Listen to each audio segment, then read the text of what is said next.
As this crazy campaign draws to a close, Donald Trump ratcheting up his criticism about the media favoring Hillary Clinton's campaign. And joining us now from New York is Trish Regan, host of the Intel Report, which airs weekdays at 2 Eastern on Fox Business. So Trish, I'm going to hold up cover of New York Magazine, Trump, loser, big close-up of his face, and the front page of the New York Times here, glowing picture of Hillary Clinton with Beyonce and Jay-Z.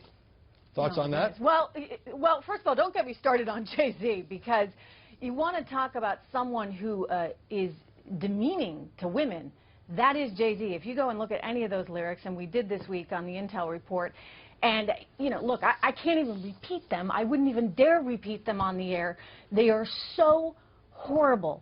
And he's a misogynist in terms of what he's saying there, and it's horrible to think that he has had such a successful career promoting this kind of hostility to women. And then the idea that Hillary Clinton's touting him as someone, you know, who is one of her big supporters. I mean, to me, there's a double standard there in that, you know, this is a guy who writes horrifically about women, using many, many demeaning words. Of course, everybody's concerned about Donald Trump's words, and granted, he is the one running for president, but to stand up there with the likes of Jay-Z and say that you're for women, I don't get it.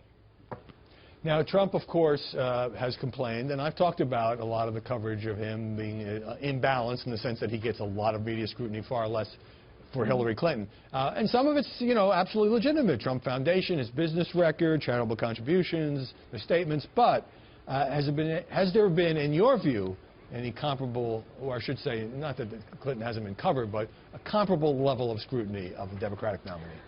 Well, I think that the media is incentivized to go after him much harder than they're going after her. I mean, we've seen evidence of this, for example, even in the WikiLeaks documents that have been released, that there is a cozy relationship, if you would, between many members of the media and the Clinton campaign. And so they, for whatever reason, and perhaps it's because of their own political bias, they are out to get Donald Trump in a way that they just aren't for Hillary Clinton. And so, yes, we're covering the WikiLeaks releases. We're covering the concerns about pay-to-play, whether or not that exists, but they certainly have come forward with a lot of evidence that suggests there's some impropriety there. We're covering that, but most of the media is reluctant to do so, Howie. They would much rather go after Donald Trump.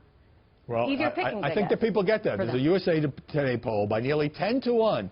People surveyed think that the media want Hillary Clinton to win, and that's also true of 3/4 of Clinton supporters. But let me ask you about something that jumped out at me. New York Times liberal columnist Charles Blow writing about Donald Trump and saying, "With my last breath, America, are you blanking kidding? I cannot wrap my head around how others with level heads and sound minds can even consider Trump for president of this country."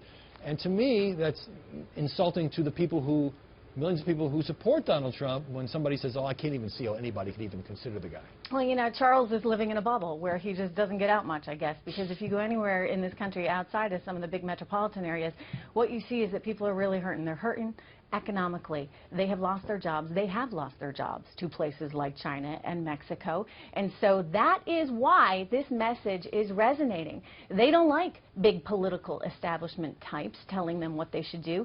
And frankly, this is a problem that political parties have had on both sides, right? I mean, you think about Mitt Romney and what he represented and how out of touch he was with the middle class in America. You now look at Hillary Clinton. She's out of touch. Suddenly you got a billionaire who's worth more than any of them, and he seems to be relating more to the middle class in a way that, regardless of what happens, the Conservative Party and the liberals as well, they need to embrace that more, because people are feeling it. Let me just break it. I've got just a few seconds. Do you think it is fair to say that much of the mainstream media are out of touch with or insufficiently sensitive to the concerns of these millions of people, many of them working class, who think the system is broken?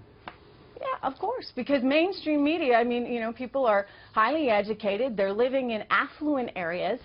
They have no idea what it's like to be living on a paycheck-to-paycheck basis, and you're worried about your factory shutting down because of the competition coming from overseas. You go to any little small town in upstate New York, and you see how devastated they are, Howie, and they're just, you know, just a fraction of what they once were. Great to That's see you. the feeling out there in the country, and the media doesn't get it. Trish Regan, thanks so much. Good to see you. And meanwhile, both